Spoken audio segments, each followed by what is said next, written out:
Every day, we come into contact with people who have different ethnic and cultural roots from us, and this fact raises questions in our minds. Foreigners, with their mere presence, question our identity. They bring with them another world, differences that sometimes we find difficult to accept. One of the most common reactions is mistrust, which can lead us to see someone different as a danger. We live in a time of migrations, originated by wars and persecutions, by growing social inequalities, by the search for a job, by the will to join family members in other parts of the world, by reasons of study and research. Because of all these issues, the upcoming remake of A West Side Story by Steven Spielberg does not seem like a bad idea.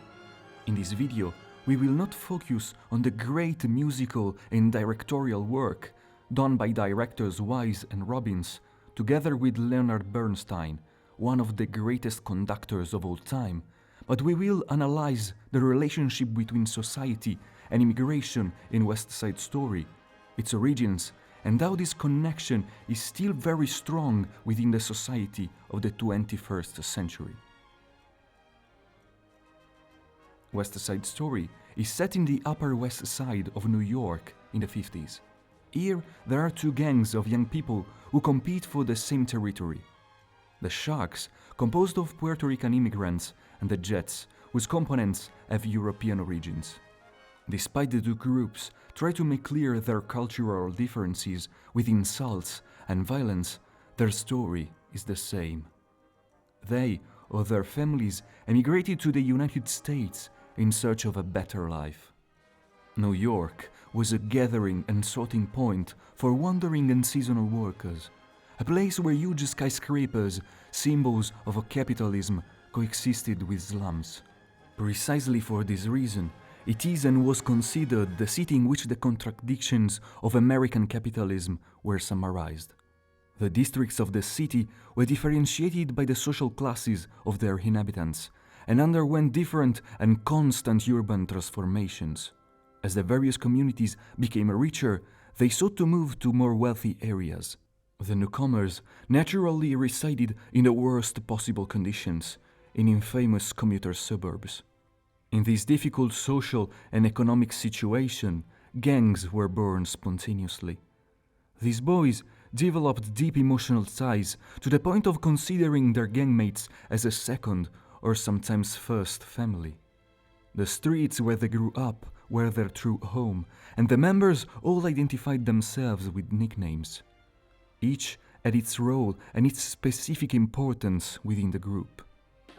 We enjoy the playground. See, it keeps us deprived children off of the foul city streets. Shut up! And born like we wasn't, the hot pavement. You want to get your skull broke? Hey, baby John, come here. Come here! Each gang had its hierarchy and code of honor. The use of violence was essential to control the territory and to protect the values of the group. The natural enemy was often common to different gangs: public authority. In West Side Story, the police are seen as a danger by both gangs because they seriously threaten their survival, even when Lieutenant Schrank, driven by racial prejudice, offers to help the Jets eliminate the Sharks. Look, fellas, I'm for you. I want this beach cleaned up and you can do it for me. I'll even lend a hand if things get rough. Now, where are you gonna rumble? As far as gender is concerned, the attitude is decisively sexist. The women admitted into the gang are, in almost all cases, the leader's lover.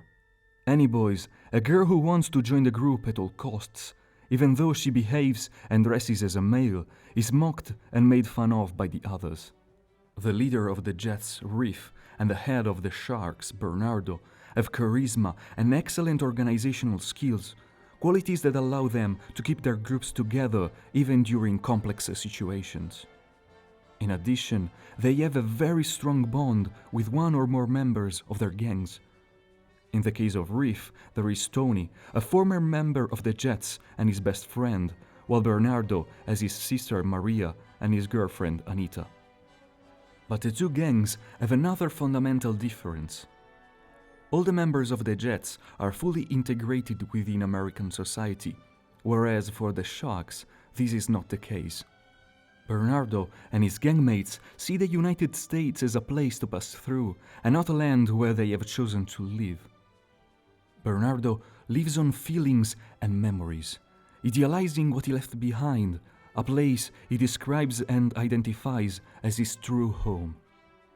By contrast, Maria and Anita believe that in New York they can find a land where life can be better, richer and fuller for everyone, where all kinds of different people can realize themselves and be recognized by others for what they are, regardless of their birth status. They believe in the American dream. If you had all that here, why would you want to go back to Puerto Rico? Oh, even if you didn't have all that here, why would you want to go back to Puerto Rico? Ah, it's so good here. It's so good there. We had nothing. Ah, we still have nothing, only more expensive. For all these reasons, controlling the Upper West Side represents freedom. For the Jets, it is the opportunity to make a fortune and move to a wealthier district. For the Sharks, the possibility to get rich and return to their country. Losing this territory means going back to being simple rejects, and neither side wants to give up the chance to achieve their own goals.